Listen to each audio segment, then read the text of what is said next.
I need you to listen to me carefully because what I'm about to tell you is going to make you uncomfortable. It's going to upset you. It might even make you angry. But if you have the courage to listen to it all the way through, it can completely change your financial life and the lives of your children and grandchildren. Because what I'm going to reveal to you today is the reason why you're still poor, why your family has been poor for generations, why your children will likely be poor if you don't break the cycle now. And that reason is not the government, it's not the economy, it's not your upbringing, it's not your luck. It's something much deeper, much more personal, much harder to accept. It's the lies your family taught you about money, lies that you absorbed as a child, that you believed as absolute truths, that you defended as part of your identity, but that have kept you trapped in poverty. And before you attack me, before you say that I'm judging your family, let me make something clear. Your family loved you. They love you. They did the best they could with what they knew. They didn't teach you these lies out of malice. They taught them because they believed them too, because their parents taught them and their parents' parents taught them. It's a cycle, a generational cycle of mistaken beliefs about money, and that cycle has you trapped. But today, right now, you can break it. You can break free. You can be the generation that changes your family's financial story. But only if you have the courage to question what you were taught, to challenge the beliefs you absorbed, to acknowledge that even though your family loved you, they were wrong about money. And you need to correct those mistakes for yourself, for your children, for the generations to come. 2 weeks ago, I was having dinner with a friend, a successful man, a millionaire businessman. And he told me something that broke my heart. Kenji told me, my family doesn't talk to me anymore. Ever since I became successful, they've pushed me away. They call me a traitor. They tell me I've forgotten my roots, that I've become arrogant. And all I wanted to do was help them. I wanted to lift them out of poverty, but they won't let me. And that's the problem. The poverty mindset doesn't just keep you poor, it makes you reject those who make it out of poverty. It makes you see success as treason. It makes you feel that being poor is virtuous and being rich is bad.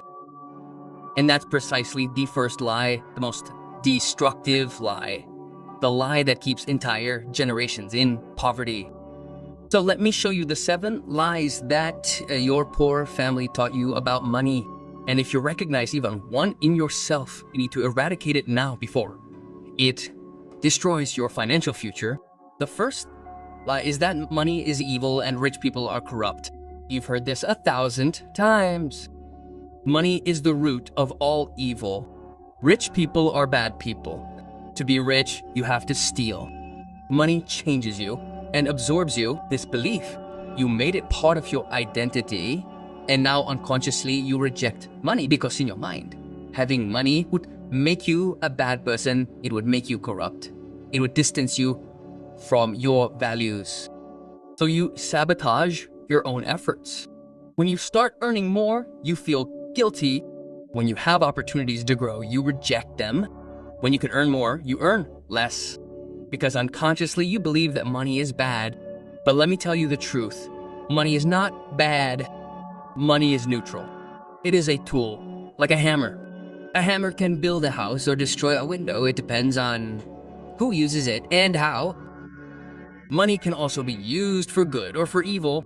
And there are millions of rich people who are good, who use their money to help, to build, to serve. And there are poor people who are corrupt, bad, selfish. Poverty does not make you good. Wealth does not make you bad.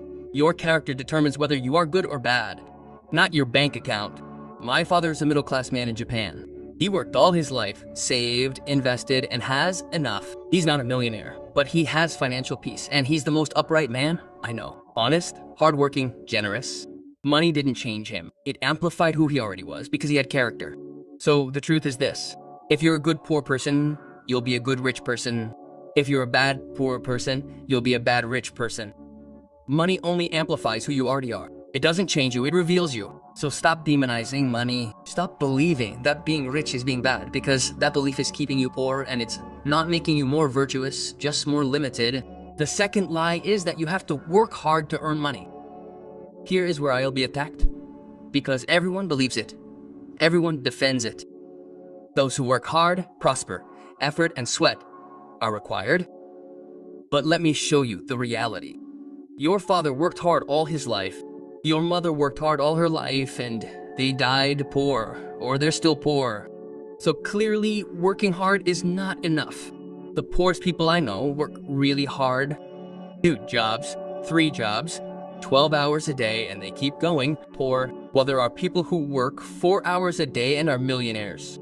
So the problem is not how much you work, it's how you work, what you work on, who you work for. Obekasemi. Working hard at the wrong job only makes you poor faster, because you waste your energy with no return, you waste your time with no multiplication, you spend your life building someone else's wealth. The truth that the rich know and the poor don't is this. It's not about working hard, it's about working smart. It's about building systems, creating assets, multiplying your time. The poor sell their time for money, they work by the hour, by the day, by the month, and their income is limited by their hours. They only have 24 hours, so their income has a ceiling. The rich don't sell their time. They create systems that generate money while they sleep, businesses that run without them, investments that multiply on their own, assets that produce passive income. Passive, and their income has no ceiling because it doesn't depend on their time. I worked really hard when I was poor, 12 hours a day doing translations, and barely earned enough to survive. But when I created systems, when I developed digital products, when I built a platform, my income multiplied and my time was freed up because I was no longer selling my time, I was selling my knowledge multiplied by systems. So stop believing that you are only going to get ahead by working hard, because it is not true. You need to work smart, you need to build systems, you need to create assets, or you will work hard your whole life and die poor like your father, like your grandfather, like everyone in your family who believed this lie. The third lie is that studying and getting a good job is the path to success. This is the most popular lie, the most defended, the most dangerous, because it has some truth to it, but it is incomplete. Your parents told you study, get good grades, get a good job, work for 30 years, retire, and you will be successful. And you obeyed, you studied, you worked hard, you got the job, and you are broke, living paycheck to paycheck, up to your neck in debt, waiting for retirement. That will probably never come because the system is broken. So what happened? The problem is that this model worked 50 years ago, when the economy was different, when there was job stability, when pensions were real. But that world no longer exists. Today, companies fire you without mercy, jobs disappear with technology, pensions are insufficient, and if you put all your eggs in the employment basket, you are building on sand because your financial security depends on a single source, a boss, a company, an economy. And when that fails, and eventually it does, you lose everything. The truth is that they didn't teach you that you need multiple sources of income. You need active and passive income. You need employment and entrepreneurship. You must be both employee and employer. I'm not saying that you shouldn't study. I'm not saying that you shouldn't work. I'm saying that it's not enough. You need more. You need to build side businesses. You need to invest. You need to create assets, because relying solely on your job is like swimming with one arm. It works, but it's slow, inefficient, and exhausting. I have a job, I give lectures, I get paid, but I also have businesses, digital products, investments, assets. And if tomorrow no one hires me for lectures, I will still have income because I diversified, because I didn't put all my eggs in one basket. So stop believing that a good job is enough, because it is not. You need to build more, create more, diversify more. Or one day you will be fired, or the company will go bankrupt, or the economy will collapse, and you will be left with nothing, like millions who believed this lie. The fourth lie is that saving is the key to being rich. Your parents told you save your money, don't spend, be prudent, and it makes sense, it has logic, but it is incomplete, because saving only keeps you poor more slowly. Think about it. If you earn $100,000 a month and save $100, in 10 years you will have $100,000. That is something, but it does not make you rich. It does not change your life. It does not give you financial freedom, because inflation eats away at your savings, because idle money loses value, because saving does not multiply. The rich do not save, the rich invest. There is a massive difference. Saving is saving money. Investing is putting money to work. Saving keeps your money the same.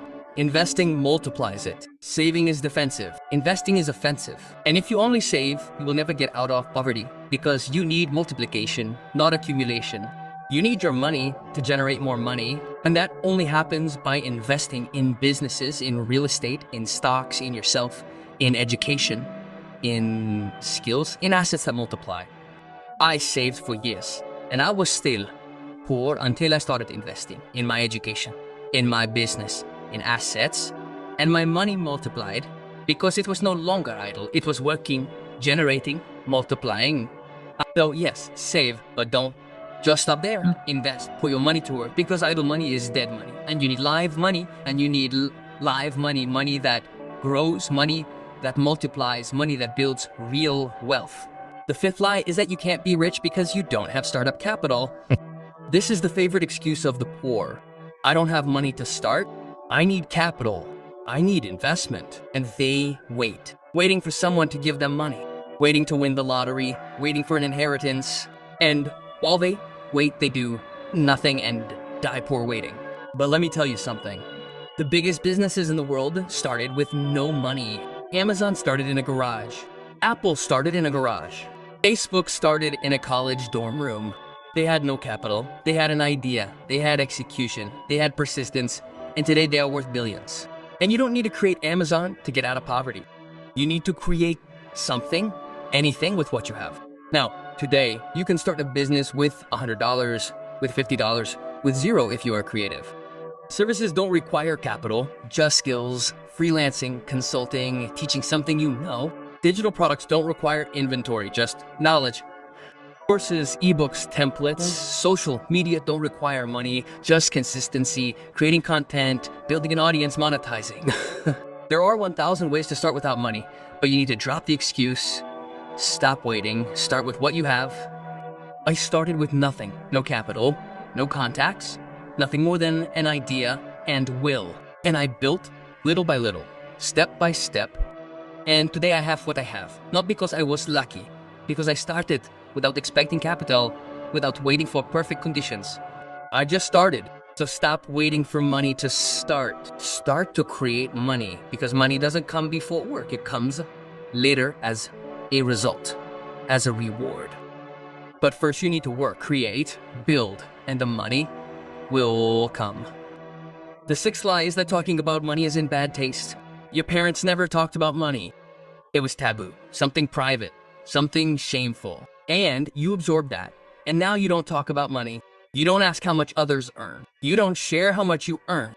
You don't discuss investments. You don't learn about finances because you were taught that talking about money is vulgar. But you know what's really vulgar? Being poor, being in debt, not being able to provide for your family. That's vulgar.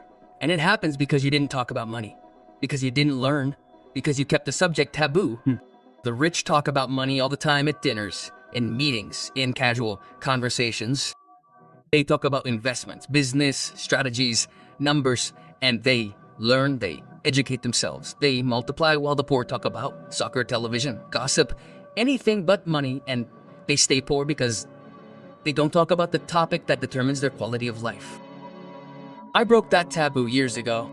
I talk about money openly, with friends, with family, with my audience, and it has transformed me.